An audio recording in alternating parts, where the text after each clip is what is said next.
Hey guys, I am IzDaisho and I'm here bringing you some Hearthstone. Today we're 7-2 in this arena run and we are looking to finish it with a bang. Get like 5 more wins or something absurd like that. That'd be nice. I would definitely approve of that if that could take place. Hearthstone gods, if you're listening, please do that for me. Really would appreciate that. But anyway, against a shaman, not necessarily a great matchup, but definitely something that I could win. Alright, great to see that I'm on the draw here. I don't think I'm going to want to keep this Elven Archer. Not one of the best cards in my hand. It's an okay one to just keep around in case you need it at any time, but I'd rather go for something to fill out my curve a little bit more. Maybe one of the Chillwind Yetis that I've gotten here. That would be pretty nice. So right here, I think I'm going to start off with a Loot Hoarder. I mean, there's definitely a reasonable chance that Murloc Tidehunter is going to be a little bit better if he plays a 2-3. Tidehunter's slightly better. Or if he just plays a Loot Hoarder, it's... I mean, I guess Tidehunter would be a tiny bit better. But we'll first attack, see what we draw here. Elven Archer, again, like, I mean, obviously I don't love the card. It's not a great card, but it's not the worst thing to have in your hand just sitting around in case you can do a couple of damage to a big thing, but you can't quite take it out. Or like if he plays a Harvest Golem here or something like that. Okay, so he's got a cute little Sun Fury Protector of his own. Couple options here. It was going to be a very clear play of just take out the Sun Fury Protector, drop the Harvest Golem, but Raging Worgen may complicate things, because I could just attack him upstairs. I don't know, it's a little bit risky in case he's got Defender of Argus or a Shattered Sun Cleric, or even like a Flame Tongue Totem or something. So I think I'm going to continue what I've been doing, clear, and actually I am going to drop a Raging Worgen. If he does play something bigger than it, like Tazdingo, I could just Deadly Shot it, not for great value, but for reasonable value. Exactly the card that I was thinking of. It's not a great scenario for me, but at least I do get to keep putting on the pressure, and the reason why I do like playing the Worgen against a Shaman is because they're a little bit more hesitant to use that Totemic Call, because there's a 1 in 4 chance that they could enrage my Worgen, and that would not be a good proposition for them, because then I can continue... Oh, wow. I could just enrage my Worgen myself. Interesting. I didn't even think of that, but we'll see what we've got here. Ooze. Alright, so again we have a couple of options. Now that I realize that I can just Wind Fury up my Raging Worgen, might be the play.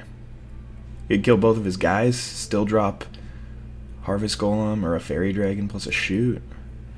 And if I go for his face here, no, that would be worse because he could have a Lightning Storm and then that would take out 3 of my creatures. I could also just like Spellbreaker this and trade. That seems worse though. I don't have enough mana. So we're gonna go with this guy to trade here, and then I'm gonna drop a Fairy Dragon and a Shoot here. Because if he does play a Taunter or something like that, which is probably the biggest way to hurt the Fairy Dragon at this point, then I can just Black Knight, and that's kind of what I want him to do. Obviously, he might not have a Taunter, but it doesn't look like he's got a big one. And Forked Lightning. Alright, so I mean that's a little bit better. He gets a 2 for 1 out of it, but a little bit better than if I had just played Harvest Golem. Alright, so there is a perfect target for Spellbreaker.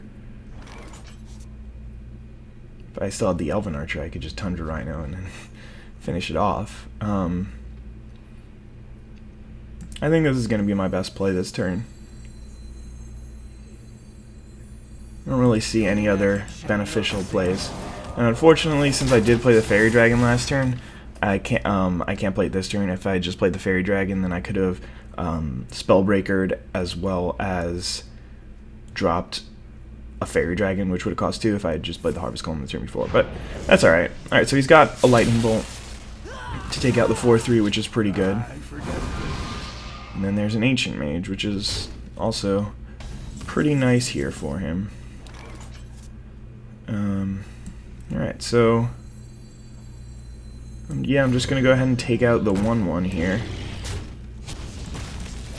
Unfortunately, I can't take out the other spell damage right now, but hopefully next turn, if this thing survives, I will. It's a little bit scary. Kodo. That's really bad for me. This card is just very, very powerful. But yeah, now I'm really far behind. And well, that helps a little.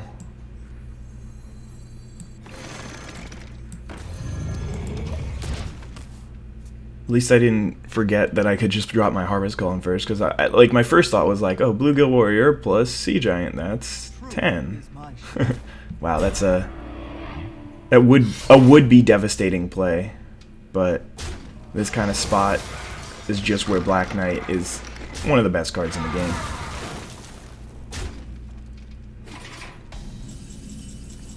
The absolute 2-for-1.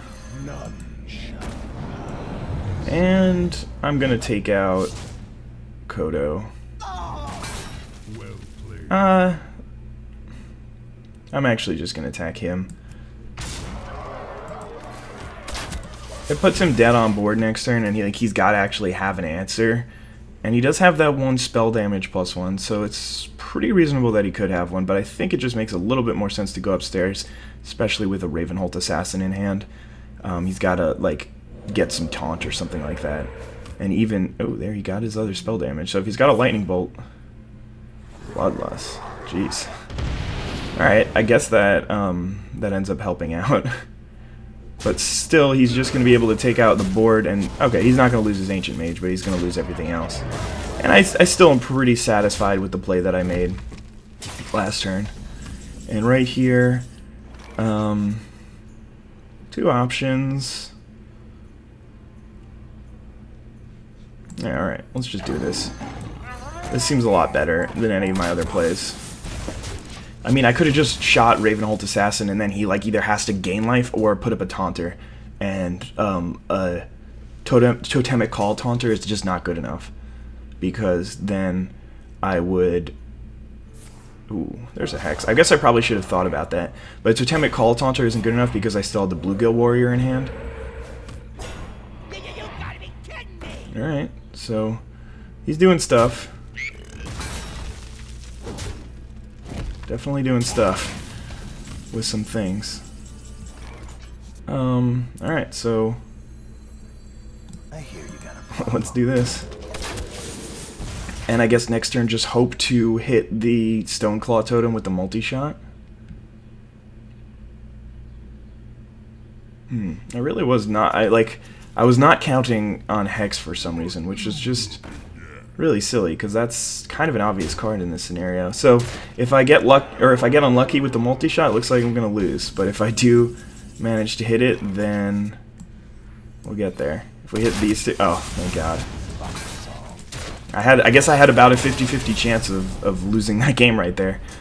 So that was a pretty close one. It can't really come down to much closer than that.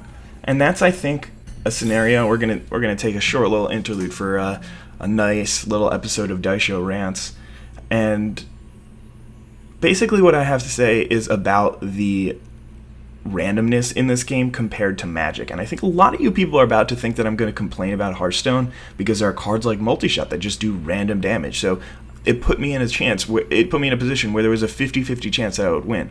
But then you have to think about the randomness that is innately built into Magic that's not built into Hearthstone. So every single time you draw a card in Magic, when you get to this point in the late game where everybody has enough lands and stuff, you could just be drawing a land, which means that you could be drawing a card that does almost nothing and has basically 0 value.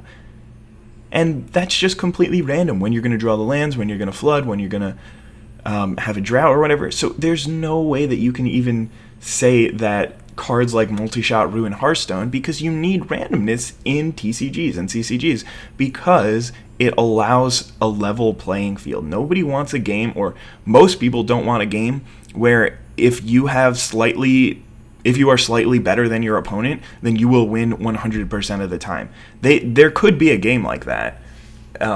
It's called, like, I'm not even going to think of an example, but there could be a game like that, but it just wouldn't be fun, because then the only way to ever win a game is if you're better than someone. Like, there's so little motivation to try and get better. Everybody would just quit the game, and then the game would die. So I think it's really important to include cards like multi-shot and put myself in a position where it could go either way. Sure, I'm happier that it ended up being lucky for me, and my opponent's unhappy. But if it had been the other way around and I had missed, then I would have been like, oh man, I just got screwed by the game's randomness. But my opponent would just be really happy, because he would have realized and recognized, oh wow, I only had a 50% chance to win this game. That was really lucky. And he'd be as happy as I am right now. End rant. Hope you guys enjoyed that one. That was definitely one that I've been thinking about for a while, and one of my favorite differences between Magic and Hearthstone, because it's a unique difference. It's not that either game has more or less randomness. It's just that Magic's randomness is built into the mechanics of the game, whereas Hearthstone's randomness, they just tossed in the form of cards that do random effects. It's pretty cool. And I think it's definitely a unique take on the game, and an important part that they included, and I really like it. I hope that I was articulate and that people actually understood what I said, because definitely could come out as just like random ramblings of an idiot, but we'll see. Iggy. Alright, so this hand would be very good against most heroes, or not, yeah, I guess 7 out of the 10 heroes, but against Malfurion, don't really want to see a Loot Hoarder or a Bluegill Warrior. Loot Hoarder is alright, so I decided to keep it anyway, and when I say alright, I mean it's alright even against Malfurion, because he can shapeshift kill it, but as I've mentioned many times, all that he accomplishes by doing that is losing 1 life, because he doesn't use a card, but he uses 2 mana. I don't use a card, but I use 2 mana, so it's about the same. But he's going to be able to drop a 4-drop next turn. That's pretty scary. Fortunately for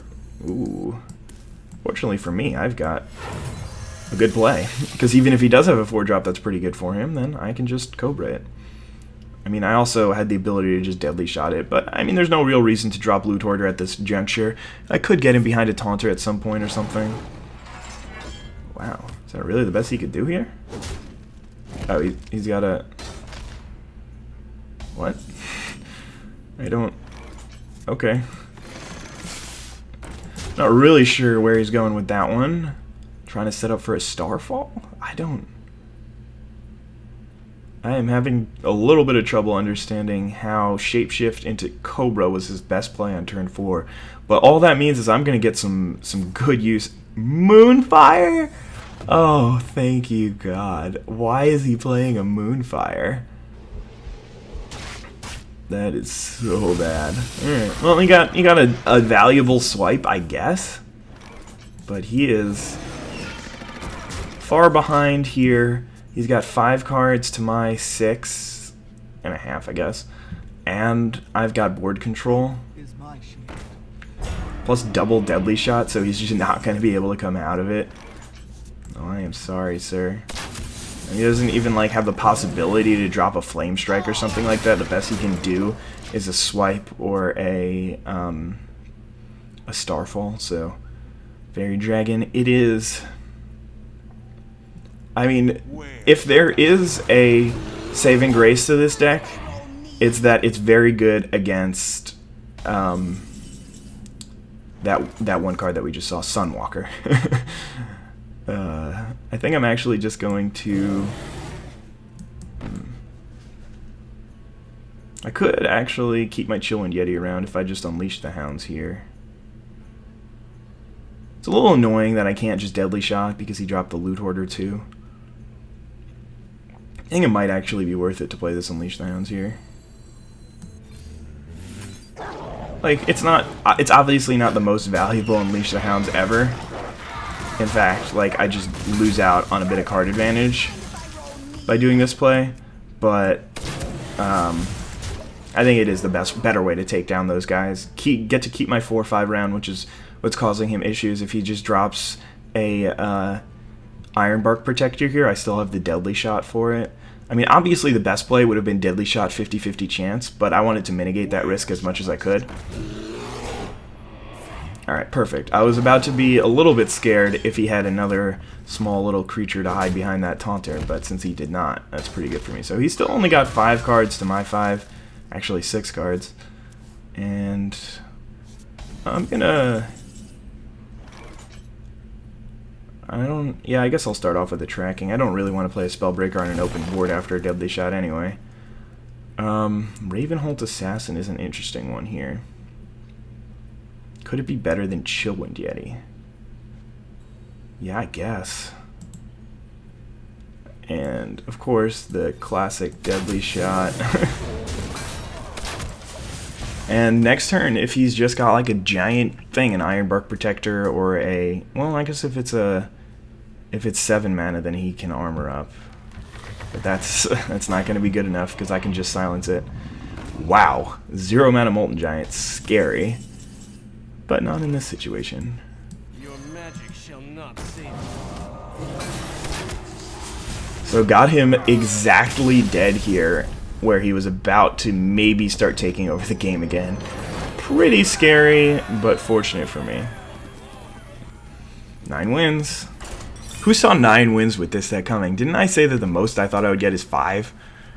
I don't know, man. I don't even know how this could have happened.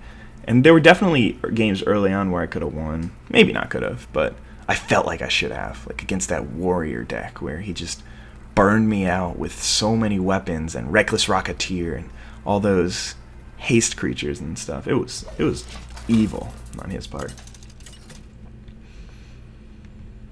Alright. Same guy. I honestly just don't like my chances. His deck was pretty good outside. Actually, it was very good outside of the Deadly Shot. Or, sorry, not the Deadly... Oh, God. Outside of the Moonfire. And my deck is not very good. It is very... Or my hand is not very good. It is very bad. I had one of the best... Oh, well, that's pretty good for me. I had one of the best starts that I could have had. Sure, you got yourself a Worgen Infiltrator. It's not so bad for me, but it's also not so good for me. Because he can just shapeshift and take out my 1/1. That's why. I mean, otherwise, obviously, it would be really good to be playing against a Worgen Infiltrator here. But I don't know. We'll see how this game develops. But I do not like my chances at this juncture. Alright, so I do have the option of going for both of these creatures. This gives me the ability to take out the Worgen Infiltrator. Get my as I've been saying all along, Timberwolf is bad in this deck, so I just want to take any opportunity I can. Oh, he's gonna Moonfire me. Oh no. I've just been Moonfired. Well, at least I won for one off that, so not the end of the world. He gets a little bit ahead on tempo.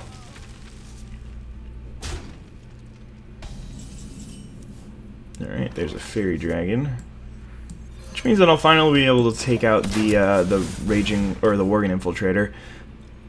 The thing is, though, I actually think there's a pretty likely chance that he just attacks me with this, which means that my Tundra Rhino will be able to get some value. Which should be pretty nice. Savage Roar. Oh, God. Alright, so, still get my value out of Tundra Rhino. Down to 20, but not that concerned. I'm more concerned with the fact of what stage of the game we're in, where I don't have any card advantage or board control. I mean, like, he's got at least 2 Druid of the Claws and a Sunwalker. Oh, charge mode. I guess that's the right play here. I almost never see that guy in charge, though. In charge, that's funny.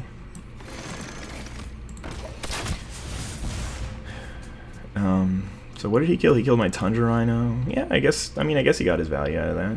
I wonder if he's going to attack me or my creature.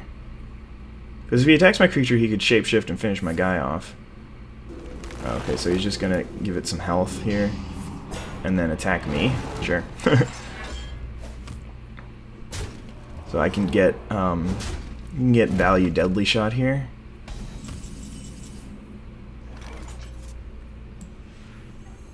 Yeah, and then drop a scavenging hyena and a shoot here. So we're definitely a little bit behind on life, but not much. And it's just the scary part of this stage of the game that we're in, where our opponent isn't losing, and that's the scary part. Because I really was oh, he's going again in charge mode. He really is just trying to get me dead here. What do we got? What can we draw? That would be good here. I mean, Boulder Fist Ogre's not bad. Definitely have to kill this guy here, because otherwise I'm very close to getting burned out. I mean, I guess I could have hit him for 4, taken him to 14, and then still had 10 power on board, but that's not even lethal, so. I'm hoping that this Dark Scale healer will do some work. Mind if I roll knee? Okay, and a Shapeshift. So, I have a feeling that he's got another swipe in hand, and he's hoping just to kill me that way. But, oh no, that's not good enough here. Alright, so I'm actually just going to have to go for this. And so this is going to be 10, 14, 15, 16, and I have to draw some damage. I screwed up too. I'm just gonna shoot him. I should have silenced his loot hoarder, then attacked it. That was a big mistake. That's why you gotta plan all these turns out. Alright, so he's got that and a swipe. I mean, he had a really good deck. Like, what can I say? The Moonfire was an anomaly in a very good deck. And I have never seen somebody go that aggro with Druid. And that was a well-played game on his part. I mean, it ended up... Well, I guess it might have mattered, the silence. No, it wouldn't. Well, I guess if the second card that he had drawn was either the second swipe or the third Druid of the Claw. But he had quite a good deck, and that's what you expect to play when you get up to this rank. But very happy to go 9-3 with this deck. Could have done a little bit better there at the end, but... You know, I'm okay with... almost 300 gold. That is fine by me, and hopefully open another legendary. Even though I just opened Mukla a little bit ago. Got an epic. Oh, Doomhammer! I've been looking for Doomhammer for a while, and I already had 2 of each of these. But that's all right. I am thrilled with that pack. I don't know. It might not be that good right now, but. It's got a possibility to be good in the future, so I'm excited about that. And then I guess I'm just going to give you guys a little bit of a sneak preview on the my next deck, and that is just this Murloc Druid deck. And that's all I'm going to do. I'm not going to show you any of the cards in it, but it has been destroying the ranked ladder, and I'm excited to show you guys. But thank you so much for watching. Pretty happy with my performance at 9-3 with a Hunter deck. Not only that, but it wasn't a great deck. I mean, it had a couple of good Hunter cards. The removal was there, and it didn't have a great curve. Enough 2s, but not enough 3s. I managed to draw the 3s way more often than I should have, and it was just a fun deck to play. So thank you guys for watching. Hope you enjoyed. Have a wonderful day. Bye.